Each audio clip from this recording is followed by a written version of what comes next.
umpisahan ng ating aralin, maaari kong magsitayo ang lahat para sa ating panalangin. Santo. Amen! Magandang hapon mga bata! Magandang hapon po, teacher! Ako nga pala ang inyong magiging guro ngayong hapon. Ang pangalan ko ay Teacher Jackie.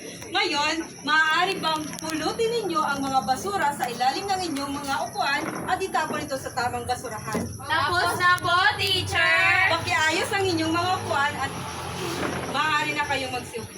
Salamat po, teacher! Ngayon mga bata, may lumiban ba sa ating klase? Wala po, teacher! Mabuti! Tayo ay sabay-sabay na matututo. Ngayon, pag si teacher ay nagsasalita sa harapan, ano ang dapat at hindi dapat gawin? Sige nga, Teacher, Crystalline. dapat po makinig sa'yo. Tama! Sige nga, Mariel. Huwag maingay po. Tama! Sige nga, Yasmin. Itaas ang kanang kamay kapag nais sumagot. Tama! Sige nga, ikaw. Sherry ka, mayroon pa ka? Opo, teacher. Umupo ng maayos po. Tama! Aasahan ko mamaya ang inyong mga sinabi. Ngayon, ngayon mga bata, ano ang nakikita ninyo sa larawang ito? Sige nga, Yasmin. May palasyo po, teacher, sa kabata. Tama! Ngayon mga bata, ang mga batang ito ay magsisilbing pangkat ninyo. Ang batang babae ay pangkat isa, ang batang lalaki naman ay ang pangkat dalawa. Naintindihan ba? Opo, teacher. Mamaya, ang unang hilera ay ang unang pangkat, ang pangalawang hilera naman ay ang pangalawang pangkat. Ngayon, mga bata, ang mga batang ito ay nakakita ng palasyo. Gusto nilang makapunta doon. Ngayon, ang gagawin ninyo, kapag si teacher ay nagtanong at makasagot kayo ng maayos o tamang sagot, ang mga batang ito ay hakbang patungo sa palasyo. Naintindihan ba? Opo, teacher. Ngayon, may ipapakita si teacher na mga larawan. Ano ang inyong nakikita? Sige nga, Mariel.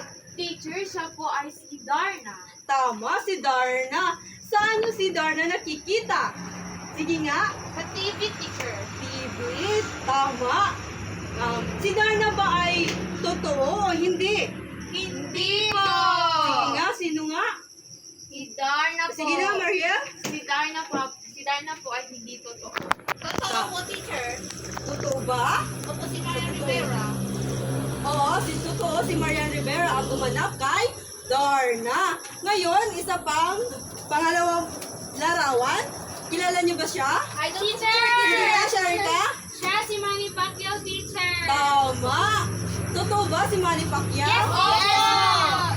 Tama, totoo si Manny Pacquiao. Ano ang kanyang napanalunan? Ano ang kanyang napanalunan? Sige nga, Mariel.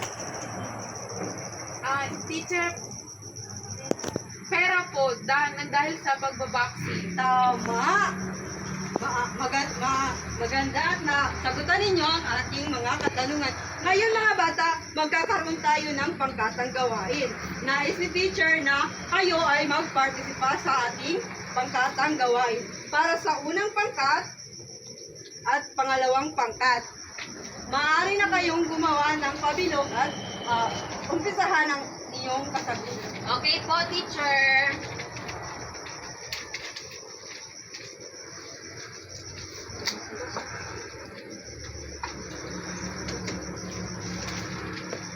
Teacher, patapos na po kami. Ang pangalawang pangkat ay malapit lang matapos.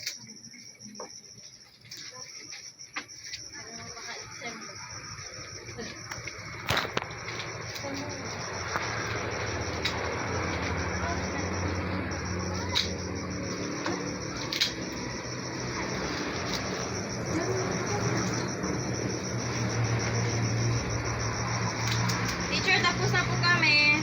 Tapos na ang pangalawang pangkat.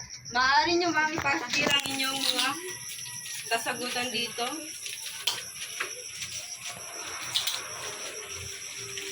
Tapos na po, teacher. Ang pangalawang pangkat ang unang natapos. Teacher, sabayan kami. Hindi, teacher. Nandiyan pa nga kayo.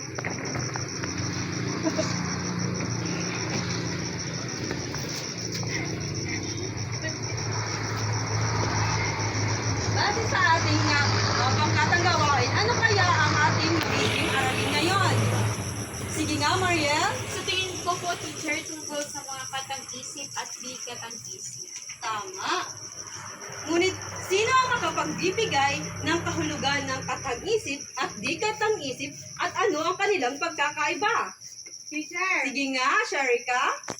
Teacher, base sa ginawa namin at para sa opinion ko po, teacher, ang katang-isip, teacher, ito yung mga hindi makatotohanan, teacher. Tapos, ang di katang-isip naman, teacher, ito ay nangyayari sa totoong buhay po. Tama. Ngayon, tingnan natin kung ano ang katang-isip. Mga bata, maaari bang basahin kung ano ang katang-isip? Katang-isip.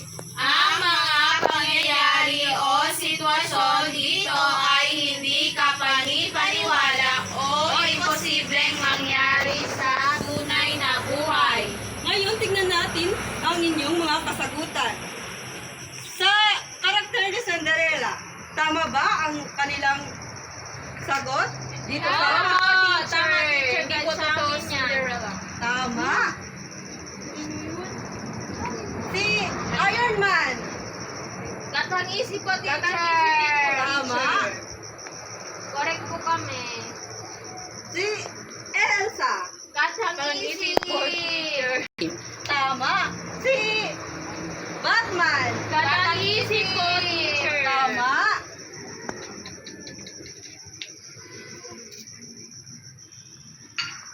Para si... Kilala niyo ba to siya? Opo. Sino siya? Si Jose Rizal po. Katang-isip ba siya o hindi? Hindi po. Teacher. Sige nga. Nilagay namin yan siya, sir, teacher, sa katang-isip dahil hindi pa namin nakita si Rizal. Okay, sige. Hindi sila practice. Okay. Pero, si Dr. Rizal ay totoong totoong Opo, tao. teacher. Bayani yan si Jose Rizal. Opo, siya ang ating pambansang bayani. So, mali ang kasagutan ng Mali sila. unang grupo. Dapat si Dr. Rizal ay dito sa di katang-isip. Ngayon naman, para sa di katang-isip, si Ferdinand Marcos, tama ba? Katang-isip o di katang-isip? Katang-isip, teacher. Tama. Yung mga balita. Di ka nang isip, kasi totoo yung mga balita, teacher. Opo. Tama. Ang talambuhay, ano ba?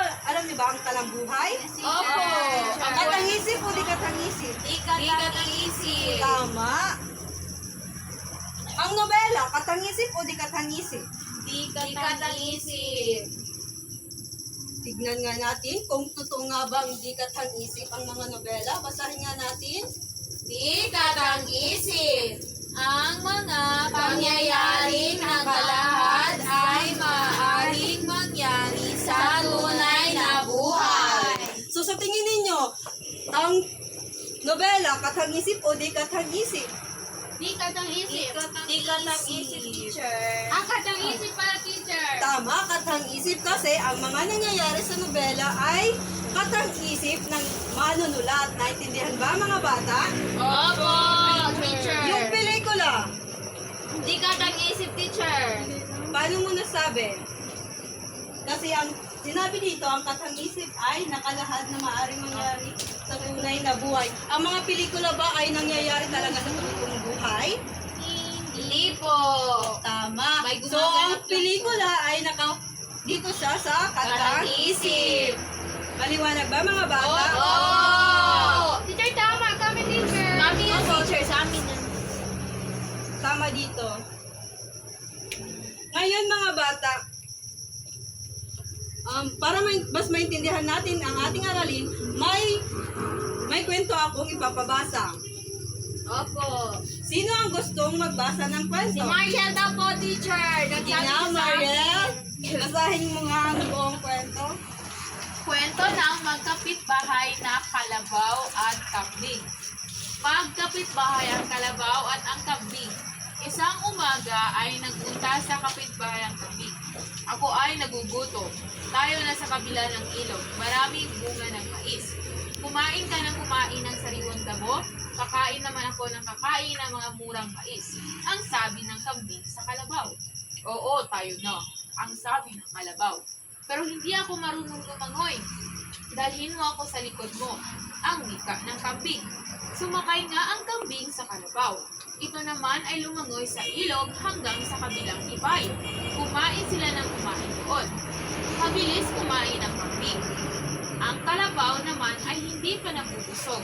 Nainip na ang kambing, kaya nagyaya ng umuwi. Kapitbahay, gusto ko nang umuwi. Busog na ako, ang sabi ng kambing.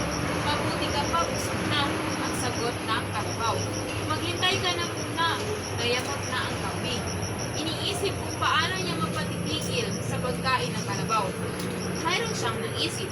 Naglulundag ang kambing. Gumawa ito ng malaking ingay. Dahil sa ingay na iyon ay narinig sila ng mga tao. Nagdatingan ang mga tao. Nakita nilang kumakain ang kalabaw. Hinahambalos nila ng hinambalos ang kalabaw. Ano, kapitbahay, gusto mo na bang umuwi?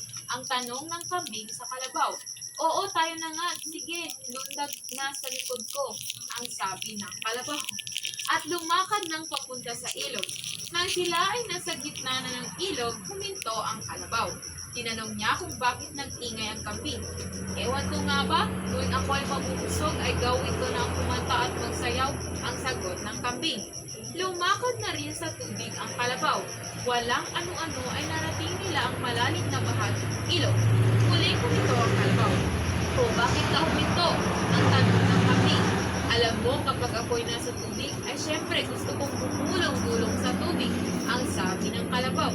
Aba wag, paano ako? Mahuhulog ako sa tubig. Hindi naman ako marunong lumangoy. Ang sigaw ng kambing. Alam mo kapitbahay, naging bisyo ko na ang bumulong-gulong sa tubig. At sinabayan nga ng gulong sa tubig. Bumagsak sa tubig ang kawawang kambing. Hindi ito marunong lumangoy. Nalunod ang kambing. Maraming salamat, Mariel. Ngayon, mga bata, ano kaya ang pamagat ng ating kwento? Sige nga, Mariel. Ang magkapit-bahay ng kambing at kalabaw. Tama. Sino-sino kaya ang tauhan sa ating kwento? Sige nga, Sharika. Ang kambing at ang kalabaw, teacher. Tama. Ano kaya ang aral ng kwento? Teacher, ako Sige po. nga, Crystalline. Ang aral po sa kwento ay huwag mong gawin sa iba kung ayaw mong gawin sa iyo. Tama. Ngayon, mga bata, base sa binasa nating teksto, saan kaya siya nabibilang? Katang-isip o di katang-isip? Sige nga, Sharika. Teacher, para sa akin, katang-isip lamang siya, teacher. Tama. Ngayon naman, may isa pa akong gustong ipabasa. Sino ang gustong magbasa? Yasmin Sige po. Sige nga, Yasmin. Basahin niya natin.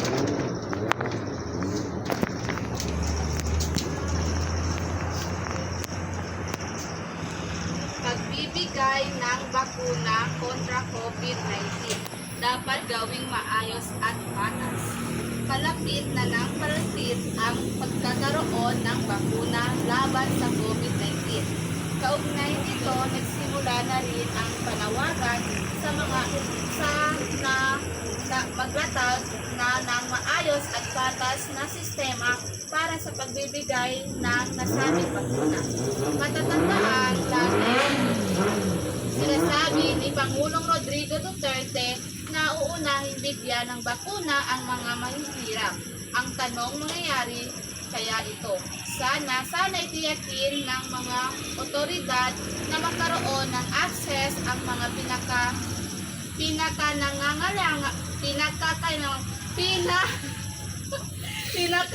nangangailangan, lalo na ang mga mahirap kung sapat ang budget para sa bakuna. Wala naman sigurong dahilan para magkaroon ng problema. Samantala, kailangan din masiguro na laging may alam ang taong bayan sa ibibigay na bakuna. Sa pamamagitan nito ay maiwasan ang kalituhan at takot. Tigilan na ang paggawa at pagpapakalat ng fake news. Alam naman natin ang panahon ngayon, lahat na lang ay ginagawa ng maling impormasyon. Walang pakialam sa magiging masamang epekto. At sakaling may mahuli, dapat ay patawan na ng pinakamataas na parusa. Hindi biro ang pinagdaraanan nating pandemya. Buhay at kamatayan ang pinag-uusapan.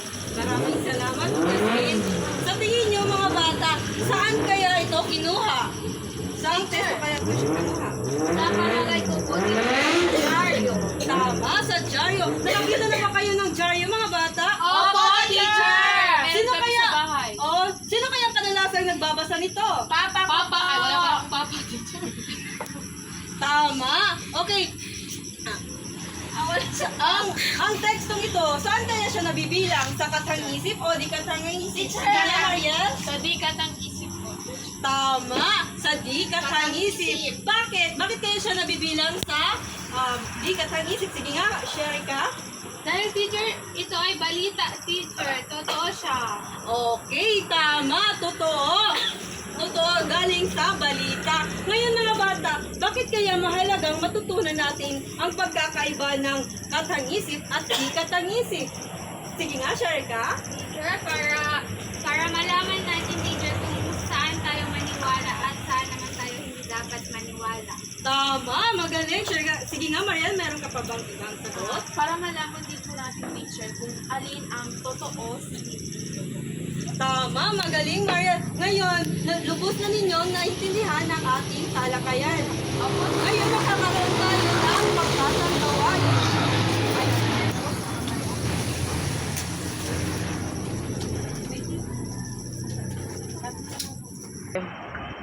Ngayon mga bata, kung lubusan nga ninyong naintindihan ang ating aralin, ano nga ba ang katag-isip? Sino makapagbibigay? Sige nga. ang katang-isip mo, teacher, ay hindi makatotohanan. Tama. Sa di katang-isip naman. Sige nga, Mariel. Ito po ay nangyayari sa totoong buhay. Tama. Anong grupo kayo? Pagsa at dalawa, teacher. Malapit na silang makapunta sa Yay! ating palasyo. Ngayon mga bata, sino kaya ang makapagbibigay pa ng halimbawa ng katang-isip? Sige nga. Ako po, Sige nga, Yasmin. ano po, teacher? O, Tom and Jerry. Tama. Ako din, Sige teacher. nga, Sharika. Ang kuneho at ang pagong. Tama. Meron ikaw, Mariel. Meron ba? Si Rapunzel po. Ako po, Tama. teacher, meron pa. Sige nga, ikaw, Yasmin. The Princess and the Frog. Tama. Teacher, Ikaw nga. The Beauty and the Beast. Tama. Beauty and the Beast. Ikaw nga, Mariel, ulit. Snow White and the Seven Dwarfs. Tama. Sa di katang-isip naman, sino kaya ang makapagbibigay? Sige nga, Sharika. Teacher, TV Patrol. Tama, TV Patrol. Ako po, teacher. Sige nga, Yasmin. 24 oras. Tama, 24 oras. Kung saan tayo ay nakakakuha ng mga iba't ibang impormasyon. Sige nga, Mariel, meron pa ba? Brigada Duro. Tama, Brigada Duro. Teacher, last na, meron pa. Sige nga, Yasmin. Imigde po. Tama, Teacher, ako din. Meron din, teacher. Sige nga. IFM, teacher. Tama. Sa ating panitikan naman, sa ano kaya ang mga di katang-isip? Sige nga. Isip, ano, teacher? Ako, teacher. Sige nga, Sharika. Dario, teacher. Dario. Tama, Dario. Mukhang ya. Sige nga, Marian, meron pa ba? Teacher Magazine. Tama, pwede. Ngayon, lubusan na ninyong naintindihan kung ano nga ba ang ating pinag-aralan. Ngayon, magkakaroon tayo ng baikling pagsusulit. Mga bata, basahin nga natin ang panuto. Panuto, isulat sa patlang ang K kung katang-isip at di K naman kung di katang-isip ang mga sumusunod na pamagat. Sa unang bilang, Talambuhay ni Tandang Sora. sino kaya ang makapagsasagot? Sige nga, Yasmin. Di K teacher. Maaari mo bang ilagay sa patlang ang inyong sagot?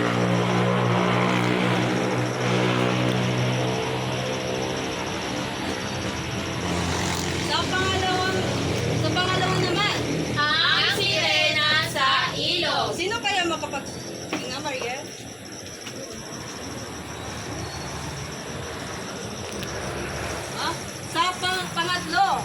Sige nga, Sharika.